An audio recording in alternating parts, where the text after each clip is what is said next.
मैं हूं assistant professor Vijay Prakash और आज हम डिस्कस करने जा रहे हैं लोरेंज कर्व के बारे में। लोरेंज वक्र, इसे लोरेंज वक्र इसलिए कहा जाता है क्योंकि सबसे पहले मैक्स लोरेंज नाम के स्टैटिस्टिशियन ने इस शब्द का प्रयोग किया था 1905 में। इसी कारण इसे लोरेंज वक्र कहा जाता है। वक्र को भी आगे डिस्कस करेंगे कि ये वो why it is called curve, और यह धन और वेतन के वितरण की असमानता को ज्ञात करने के लिए किया जाता है। और साथ ही पॉपुलेशन में भी कुछ कम्युनिटी विशेष के परसेंटेज, यदि किसी स्थान विशेष पर किसी पर्टिकुलर कम्युनिटी की के डिस्ट्रीब्यूशन की असमानता है या और अन्य जो भी आंकड़े हैं जिनमें हम ऐसा असमानता ज्ञात कर सकते हैं, वहाँ इसका प्रयोग कर सकते हैं। मोस्टली इसका प्रयोग धन और वेतन की असमानता के वितरण को ज्ञात करने के लिए किया जाता है। एक कम्युलेटिव परसेंटेज कर्व है। आगे देखते हैं इसको प्लॉट कैसे किया जाता है और यह गिनी गुणांक से कैसे भिन्न है। गिनी गुणांक के लिए हमने अलग से एक वीडियो बनाया है। यह एक असमानता को दिखाने के लिए ग्राफिक मेथड है। इसे ग्राफ के द्वारा असमानता दिखाते हैं, जबकि गिनी कोफिशिएंट में हम कैलकुलेट करके असमानता दिखाते हैं। इसको बनाने के लिए जो मेथड है वो है मूल्य और मध्य बिंदुओं के संचयी योग, क्युमुलेटिव टोटल सबसे पहले निकालते हैं, फिर संचयी योग को 100 मानकर प्रत्येक संचयी मूल्य को परसेंटेज में कन्वर्ट कर लेते हैं। यह कैलकुलेशन के पर्पज से कंपटीशन में कैलकुलेशन के क्वेश्चंस रेयर ही पूछे जाते हैं, क्योंकि ऑनलाइन एग्जाम में टाइम कम होता है और कंसेप्ट बेस्ड ज़्यादा आते हैं।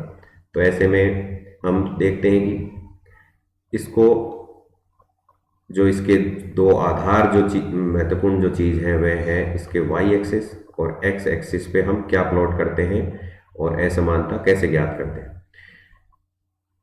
तो संचयी मूल्यों का जो प्रतिशत होगा उसे हम वाई एक्सिस पे प्लॉट करते हैं और जो संचयी आवृत्तियों को क्षैतिज पे प्लॉट करते हैं। इसका विपरीत क्रम भी रख सकते हैं, लेकिन यह ज़्यादा उपयुक्त है।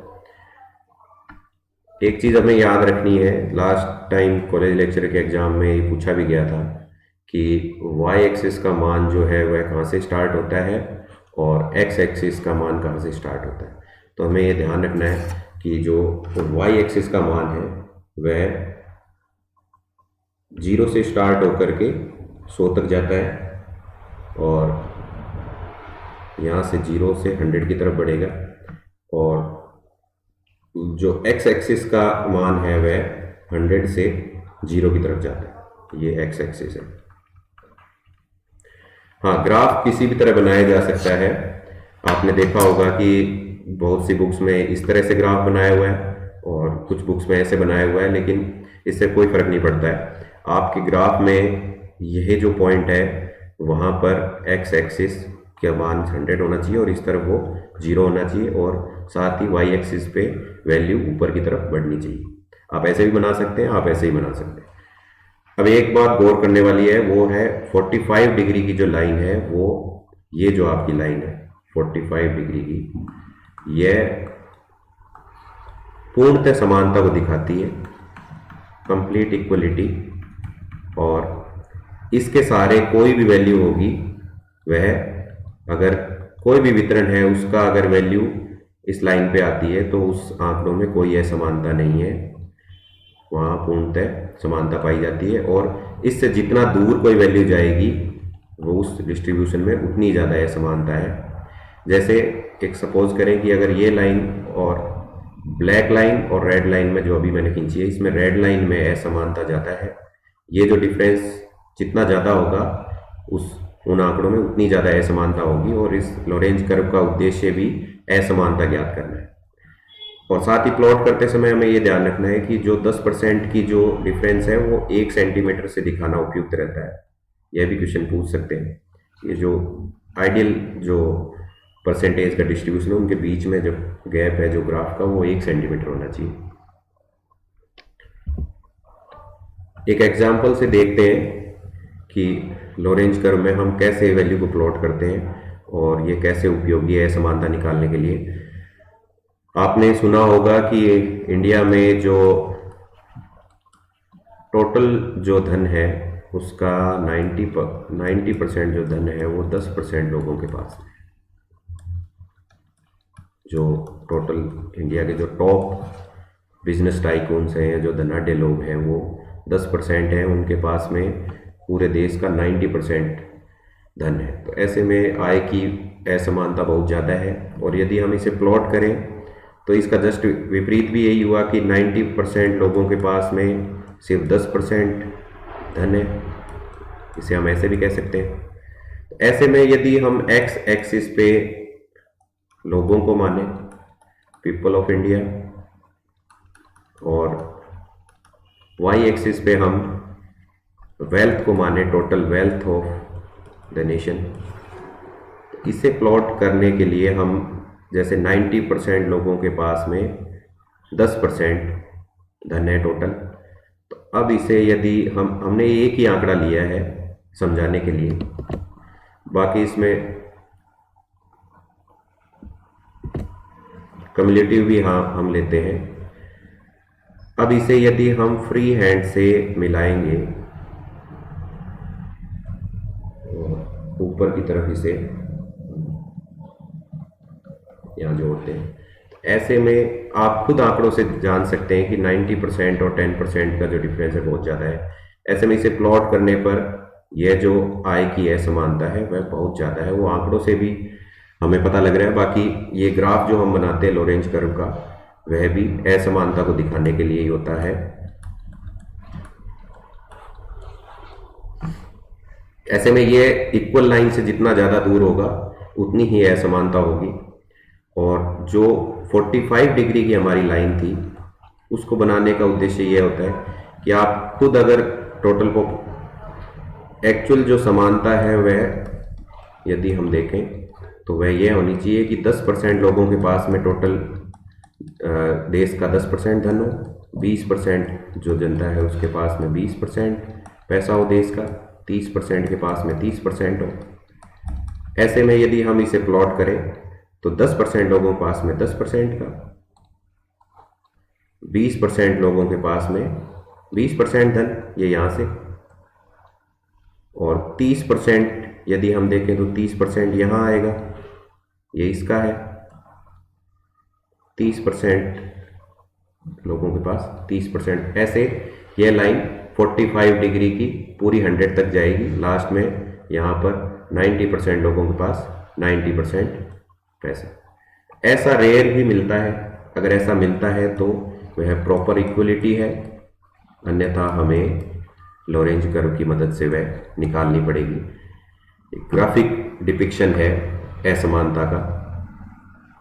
आगे हम देखेंगे कि यह गिनी कोफिशिएंट इससे कैसे भिन्न है।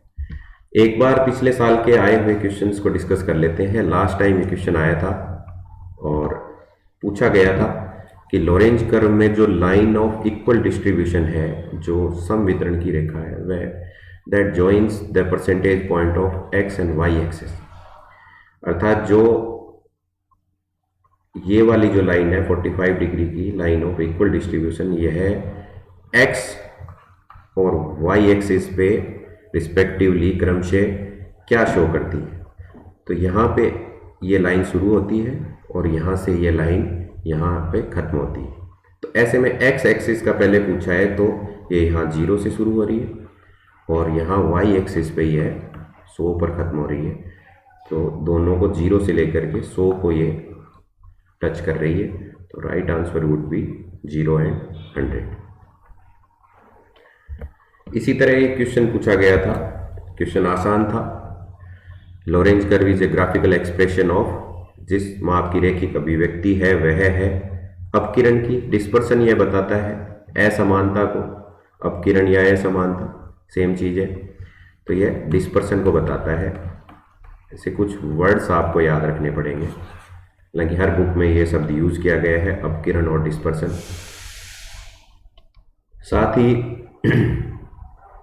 क्वेश्चन ऐसे भी पूछा जा सकता है कि ये गिनी कोफिशिएंट से कैसे भिन्न है, और ऐसे भी पूछ सकते हैं कि लाइन ऑफ इक्वल डिस्ट्रीब्यूशन कितने डिग्री को दिखाती है, 50 डिग्री, 40 डिग्री, 30 डिग्री, तो ऐसे में राइट आंसर 45 डिग्री होगा। इसी तरह यह भी पूछा जा सकता है कि लाइन ऑफ इक्वल डिस्ट्रीब्यूशन से एक स्टेटमेंट दिया जा सकता है कि लाइन ऑफ इक्वल डिस्ट्रीब्यूशन से दूरी बढ़ने के साथ में असमानता कम या ज़्यादा होती है। इस तरह का पूछा जा सकता है कि असमानता अधिक होती है।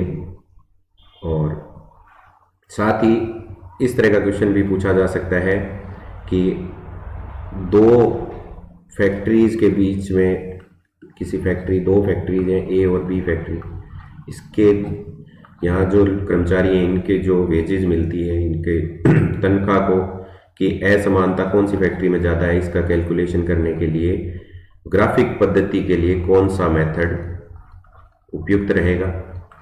ऐसे में लॉरेंज कर्व आएगा आंसर। और साथ ही एक क्वेश्चन ऐसे भी पूछा जा सकता है कि वक्र की हम बात कर रहे हैं, लॉरेंज कर्व की, ऐसे में इसको हम स्ट्रेट लाइन की बजाय फ्री हैंड कर्व है ये, और कोई भी वैल्यू है इसको हम फ्री हैंड से प्लॉट करते हैं, क्योंकि ये रेखीय तो है लेकिन सीधा कंप्लीट जैसे स्केल से हम सीधी लाइन खींचते वैसे नहीं है, वक्र है, ये सीधा प्रतीत होता है लेकिन फ्री हैंड से इनको हम मिलाते हैं, इसीलिए इसे वक्र कहा गया है। इसके नाम में भी ये दिया हुआ है, कर्व है, ये भी पूछा जा सकता है। Thank you.